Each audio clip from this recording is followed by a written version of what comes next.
Hi friends, welcome back to Nisha's home cooking. അപ്പോൾ ഇന്ന് നമ്മൾ കാണിക്കുന്നത് തവ ബർഗറാണ്. ഇത് ഉണ്ടാക്കാനായിട്ട് നമുക്കൊരു 15 മിനിറ്റ് എടുക്കത്തുള്ളൂ. വളരെ പെട്ടെന്ന് ഉണ്ടാക്കിയെടുക്കുകയും ചെയ്യാം. എല്ലാവർക്കും നന്നായിട്ട് ഇഷ്ടപ്പെടുന്ന ഒരു റെസിപ്പിയുമാണ്. കുട്ടികൾക്കൊക്കെ പ്രത്യേകിച്ച് നന്നായിട്ട് ഇഷ്ടപ്പെടും. ആദ്യമായിട്ടാണ് എൻ്റെ ചാനൽ കാണുന്നതെങ്കിൽ ഒന്ന് ചാനൽ സബ്സ്ക്രൈബ് ചെയ്ത് സപ്പോർട്ട് ചെയ്യണേ. അപ്പോൾ നമുക്ക് വീഡിയോയിലേക്ക് പോകാം, ഇതെങ്ങനെയാണ് ഉണ്ടാക്കുന്നതെന്ന്. അപ്പോൾ ഞാൻ ഇതിന് വേണ്ടി കുറച്ച് വെജിറ്റബിൾസ് സാധനങ്ങളെല്ലാം കട്ട് ചെയ്ത് വെച്ചിട്ടുണ്ട്. നമുക്കൊരു ചീനിച്ചട്ടി വെക്കാം. അതിനുശേഷം ഞാൻ 2 സ്പൂൺ ഓയിൽ ഒഴിച്ച് കൊടുത്തിട്ട് 1 ക്യൂബ് ബട്ടറും ചേർത്ത് കൊടുത്തിട്ടുണ്ട്. ഇനി അതിനകത്തോട്ട് ഞാനൊരു ചെറിയ സവോള നല്ല നൈസായിട്ട് അരിഞ്ഞതാണ് അത് ചേർത്ത് കൊടുത്തിട്ടുണ്ട്. അതുപോലെ തന്നെ 1 സ്പൂൺ ഇഞ്ചി വെളുത്തുള്ളി ചതച്ച് ചേർത്തിട്ടുണ്ട്. ഇഞ്ചി കുറച്ചും വെളുത്തുള്ളി ഇച്ചിരി കൂടുതലുമാണ് നമ്മൾ ചേർത്തിരിക്കുന്നത്. പിന്നെ ഒരു പച്ചമുളക് ഇട്ട് കൊടുത്തിട്ടുണ്ടായിരുന്നു, പക്ഷേ അതിൻ്റെ വീഡിയോ മിസ്സായി കേട്ടോ. പിന്നെ അടുത്തത് നമുക്ക് തക്കാളിയാണ് ചേർത്തിരിക്കുന്നത്. തക്കാളി ഒരു കുഞ്ഞ് തക്കാളിയാണ്, അത് നൈസായിട്ട് അരിഞ്ഞിട്ടുള്ളതാണ്. പിന്നെ നമുക്ക് സ്പൈസസ് ചേർത്ത് കൊടുക്കാം. അത് മൂത്ത് വരുമ്പോഴത്തേക്കും മല്ലിപ്പൊടി, മഞ്ഞൾപ്പൊടി, കുരുമുളക് പൊടി, കാശ്മീരി ചില്ലി പൗഡർ, ഗരം മസാല, ഇത്രയും സാധനമാണ് ചേർത്ത് കൊടുത്തിരിക്കുന്നത്. പിന്നെ നമുക്ക് നല്ലപോലെ ഒന്ന് വഴറ്റിയെടുക്കാം. അത് വഴന്ന് വരുമ്പോഴത്തേക്കും നമുക്ക് 2 സ്പൂൺ നല്ല നൈസായിട്ട് അരിഞ്ഞ കൊറിയാണ്ടർ ലീഫും കൂടി ചേർത്ത് കൊടുക്കുന്നുണ്ട്. നല്ലപോലെ ഇത് മിക്സായി കഴിയുമ്പോഴത്തേക്കും നമുക്ക് നെക്സ്റ്റായിട്ട് ചേർക്കുന്നത് ആവശ്യത്തിന് ഉപ്പാണ്. ഉപ്പ് ചേർത്ത് കൊടുത്ത് നല്ലപോലെ മിക്സ് ചെയ്യാം. ഒരു ശകലം കൂടി ഒന്ന് വഴറ്റിയതിന് ശേഷം പിന്നെ നമുക്ക് ക്യാപ്സിക്കം അരിഞ്ഞു കൊടുത്ത് വെച്ചിരിക്കുന്നത് ചേർത്ത് കൊടുക്കാം. ക്യാപ്സിക്കം ഞാനിപ്പം 3 കളറും ചേർത്തിട്ടുണ്ട്. സപ്പോസ് നിങ്ങളുടെ കയ്യിൽ ഇപ്പോൾ എല്ലാം ഇല്ല എന്നുണ്ടെങ്കിൽ ഏതെങ്കിലും കളറേ ഉള്ളൂവെങ്കിൽ അത് മാത്രം ചേർത്ത് കൊടുത്താലും മതി. ഇനി നമുക്ക് ഇതിനകത്തോട്ട് കുറച്ച് വെള്ളം, ഒരു 2 സ്പൂൺ വെള്ളം കൂടി ചേർത്ത് കൊടുക്കാം. പിന്നെ ഒരു കാര്യം എന്ന് പറയുന്നത്, നമ്മൾ ഈ ക്യാപ്സിക്കം ഒത്തിരി വഴറ്റരുത്, വഴറ്റി അതിൻ്റെ ടേസ്റ്റ് പോകും. ഇനി നമ്മൾ ബോയിൽ ചെയ്ത് വെച്ചിരിക്കുന്ന മുട്ട മുറിച്ചിട്ട് കൊടുക്കാം.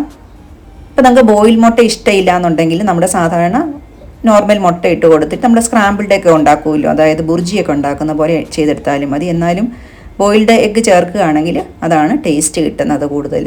ഇനി നമ്മൾ ഈ മുട്ട ചേർത്തതിന് ശേഷം മുട്ട നല്ലപോലെ ഒന്ന് മിക്സ് ചെയ്തെടുക്കണം. ഇതുമായിട്ട് നല്ലപോലെ യോജിപ്പിച്ച് ഉടച്ചെടുക്കുക. ഇപ്പോൾ മുട്ടയും മിക്സും ഒക്കെ കൂടി നല്ലപോലെ വെജിറ്റബിൾസും ഒക്കെ നല്ലപോലെ മിക്സ് ആയിട്ടുണ്ട്. ഈ സമയത്ത് നമുക്കൊരു 1/2 നാരങ്ങയുടെ നീരൊഴിച്ച് കൊടുക്കാം. അപ്പം മുട്ട ചേർത്ത് കഴിയുമ്പോൾ എന്തൊരു ഫോൾ സ്മെല്ലുണ്ടെങ്കിൽ അതൊക്കെ പോവുകയും ചെയ്യാം, നല്ല ടേസ്റ്റ് കിട്ടുകയും ചെയ്യും. ഞാനിപ്പോൾ ഇവിടെ 2 ബർഗർ ബണ്ണാണ് എടുത്തിരിക്കുന്നത്. ഞാനതിനെ രണ്ടായിട്ട് കട്ട് ചെയ്തെടുത്തിട്ടുണ്ട്. നമ്മളൊരു തവ വെച്ചിട്ട് അതിൻ്റെ പുറത്തോട്ട് കുറച്ച് ബട്ടർ ചേർത്ത് കൊടുക്കുകയാണ്. അത് ചൂടായി വരുമ്പോഴത്തേക്ക് നമ്മൾ പീസ് ചെയ്ത് വെച്ചിരിക്കുന്ന ബർഗറിൻ്റെ പീസുകൾ അതിൻ്റെ പുറത്തോട്ട് വെക്കുകയാണ്. നമ്മൾ താഴത്തെ സൈഡിൽ മാത്രമാണ് ഇത് ടോസ്റ്റ് ചെയ്തെടുക്കുന്നത്. അത് നല്ലപോലെ ഒന്ന് ടോസ്റ്റ് ചെയ്തെടുക്കുന്നുണ്ട്.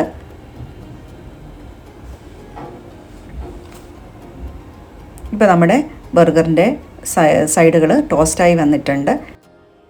ഇനിയിപ്പം മയോണൈസും സോസും കൂടി മിക്സ് ചെയ്യുകയാണ്. അപ്പോൾ ഞാൻ 2 ടേബിൾ സ്പൂൺ മയോണൈസും എടുത്തിട്ടുണ്ട്, 1 ടേബിൾ സ്പൂൺ സോസും എടുത്തു. ഇവിടെ സോസ് ഞാൻ പിസ്സ സോസാണ് എടുത്തിരിക്കുന്നത്. പിസ്സ സോസ് അല്ലെങ്കിൽ ബർഗർ സോസ് വാങ്ങിക്കാൻ കിട്ടുന്നതാണ് എടുത്തിരിക്കുന്നത്. ഇനി അതില്ല എങ്കിൽ നമ്മൾക്ക് ഇതിൻ്റെ ടൊമാറ്റോ കെച്ചപ്പ് ചേർത്ത് ചെയ്താലും മതി. ഇനി നമുക്ക് ബർഗർ അസംബിൾ ചെയ്യാം.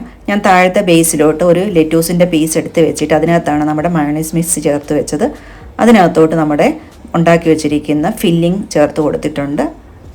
ഇത് എങ്ങനെ രീതിയിലും ചെയ്യാം കേട്ടോ, നമ്മുടെ കൺവീനിയൻ്റ് ആയിട്ടുള്ള ഏത് രീതിയിൽ വേണമെങ്കിലും നമുക്കിതിനെ അസംബിൾ ചെയ്തെടുക്കാവുന്നതേ ഉള്ളൂ. ഇനി നിങ്ങളുടെ കയ്യിൽ മയോണൈസ് ഇങ്ങനെ മിക്സ് ചെയ്ത് ചേർക്കാൻ താല്പര്യമില്ല, സെപ്പറേറ്റ് ആയിട്ടാണ് ചേർക്കണമെങ്കിൽ അങ്ങനെ ചേർത്താലും മതി, നമ്മുടെ താല്പര്യം പോലെയാണ്.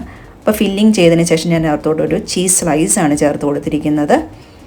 പിന്നെ ആ ഒരു സൈഡ് വെച്ചതിന് ശേഷം അതിന് മുകളിലത്തെ സൈഡിലോട്ടും കുറച്ച് മയോണൈസിൻ്റെയും സോസിൻ്റെയും മിക്സ് വെച്ച് ഫിക്സ് ചെയ്തിട്ടാണ് ഞാനിത് കവർ ചെയ്യുന്നത്. അപ്പോൾ നമ്മുടെ ആദ്യത്തെ ബർഗറും രണ്ടാമത്തെ ബർഗറും സെറ്റാക്കി വെച്ചിട്ടുണ്ട്. അപ്പോൾ നമ്മുടെ ബർഗർ രണ്ടും സെറ്റ് ചെയ്ത് വെച്ചിട്ടുണ്ട്. വളരെ ജ്യൂസി ആൻഡ് ടേസ്റ്റി ആയിട്ടുള്ള ബർഗറാണ്. അപ്പോൾ ഒരു പ്രാവശ്യം ഒന്ന് ട്രൈ ചെയ്ത് നോക്കുക, നിങ്ങൾക്ക് തീർച്ചയായും ഇഷ്ടപ്പെടും. അപ്പം thank you for watching. Next നല്ലൊരു റെസിപ്പിയായിട്ട് വരുന്നവരെ എല്ലാവർക്കും